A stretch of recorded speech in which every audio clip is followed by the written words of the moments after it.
Le fait d'avoir sur le territoire l'école nationale de ski et d'alpinisme, le fait d'avoir sur notre territoire une cité scolaire, collège et lycée orientés vers la biqualification, vers les métiers de la montagne, notamment, constitue un outil de formation et un environnement culturel est extrêmement fort. Naturellement, évidemment, à cet environnement de formation vient s'adjoindre une multiplicité de possibilités en matière de pistes, en matière d'installation sur neige et hors neige. Et ça, je crois qu'on a entre l'environnement de formation, les installations sur neige et les installations hors neige, l'ensemble du triptyque qui nous permet de poser une candidature extrêmement solide en direction de la Fédération française de ski. Que cette candidature, en plus, elle nous semble s'inscrire dans une logique territoriale très très forte, avec un ensemble de partenaires locaux, intercommunaux, transnationaux même, puisque nous avons des accords de partenariat qui sont en train de se dessiner avec des partenaires également côté italien, par exemple du massif du Mont Blanc. Et que c'est l'ensemble de ce portage territorial est de nature à ancrer, je crois, le centre de manière très forte sur le territoire du Mont Blanc. L'ENSA n'est pas à Chamonix depuis, non pas son origine 1946, mais depuis les années 50, par hasard. Je veux dire, on est bien dans une capitale du ski et de l'alpinisme, et donc je pense que ce projet, qui a une vocation nationale et internationale, s'inscrit bien dans une logique historique, mais aussi dans une logique tournée dans le même sens que les ambitions de Monsieur le maire de Chamonix, d'asseoir cette vocation sportive et de préparation des athlètes de haut niveau. Deuxièmement, il ne faut jamais oublier que l'École nationale est l'un des opérateurs publics du ministère, enfin du secrétariat d'État au sport aujourd'hui, dont l'objectif principal est l'amélioration du rang sportif de la France au niveau international.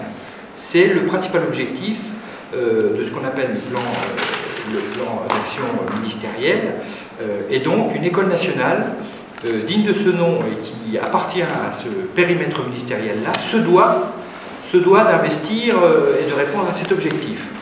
Deuxième élément, c'est que dans ses statuts, l'école nationale qu'on connaît bien sûr pour la formation de ses professionnels, moniteurs de ski guides et pisteurs secouristes, dans ses statuts, il y a 3 des 7 objectifs qu'on lui a assignés qui sont tournés vers le sport de haut niveau, mais qui n'ont jamais été, jusqu'alors, ces missions n'ont jamais été remplies. Donc autre élément, c'est que la nouvelle configuration de l'ENSA, qui n'est plus nouvelle de 1975, a privilégié le partage des voûtes et des murs et les fluidités avec la cité scolaire.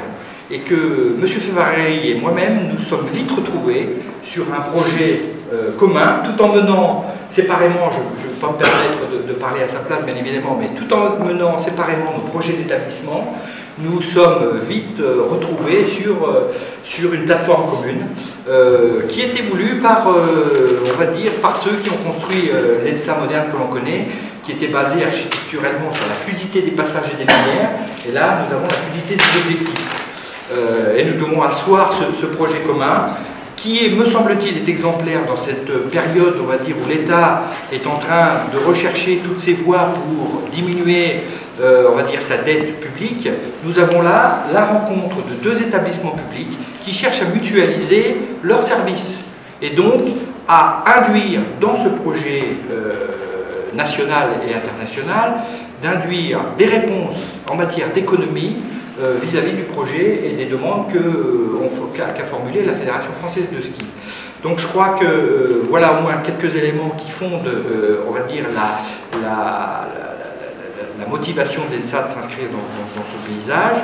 Alors, ici ou là, on entend des sirènes qui disent oui, mais l'ENSA, en 1946, a été créée pour la formation des professionnels.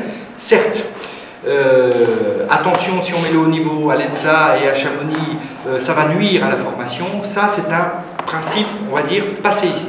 Toutes les grandes écoles internationales, nationales, toutes les grandes universités possèdent en son sein au moins 3 secteurs forts. Un secteur de recherche, un secteur de formation et un secteur de haut niveau. Alors le haut niveau, au ministère des Sports se décline dans la préparation de ces athlètes.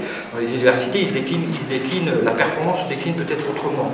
En tout cas, ces trois secteurs ne sont pas étanches, qu'on voulait nous les présenter, ne se nuisent pas, ne se phagocytent pas les uns les autres, mais bien sûr entrent en synergie. Et je crois que c'est complètement dépassé que de dire que l'un des secteurs va manger l'autre. C'est pas du tout ça. On sera d'autant plus fort en formation qu'on saura retranscrire toutes nos expériences et toute notre recherche sur le haut niveau, parce que nous nous intéressons de toute façon initialement au même public. Le public qui arrive dans le haut niveau, c'est sûrement un public qui aura été repéré dans les clubs sportifs, dans les écoles de ski, qui sont encadrés par qui? Eh bien, ils sont encadrés par des professionnels qui ont été formés à l'ENSA. Et donc, si on apprend à lire de gauche à droite dans la formation, et si on commence à se dire eh bien, il faut lire d'autres compétences de droite à gauche dans le haut niveau, on ne va pas y arriver. Et c'est de ça, à mon avis, que souffre notre haut niveau, notamment hivernal, c'est que les choses sont très séparées. Et là, nous avons, grâce à l'implication du projet de l'éducation nationale et du projet de jeunesse et sport, bien ancré avec le soutien et la volonté politique de la ville, nous avons là un système cohérent, performant. Enfin, un élément, c'est que la nouvelle politique sportive de M. Bernard Laporte, secrétaire d'État au sport, est de renforcer sa politique de haut niveau au travers de campus de la performance. Et alors, je vais reprendre un mot qui fâche, l'INSEP des Neiges, ce concept d'INSEP des Neiges. L'INSEP est l'un des opérateurs aussi du ministère des Sports dont bénéficient l'ensemble des disciplines d'été. Il n'y a pas d'équivalent pour les disciplines olympiques d'hiver. Et donc il n'y a pas de raison que ces Olympiades d'hiver ne puissent pas trouver un centre de ressources. Et je crois que le meilleur, puisque l'ENSA est unique, eh bien, je veux dire, c'est de fonder ça à Chamonix, avec l'ENSA et les partenaires, notamment l'éducation nationale. Voilà, je ne vais pas être plus long dans mes propos, je répondrai bien volontiers à vos questions. Mais voilà le propos liminaire que je voulais tenir devant vous.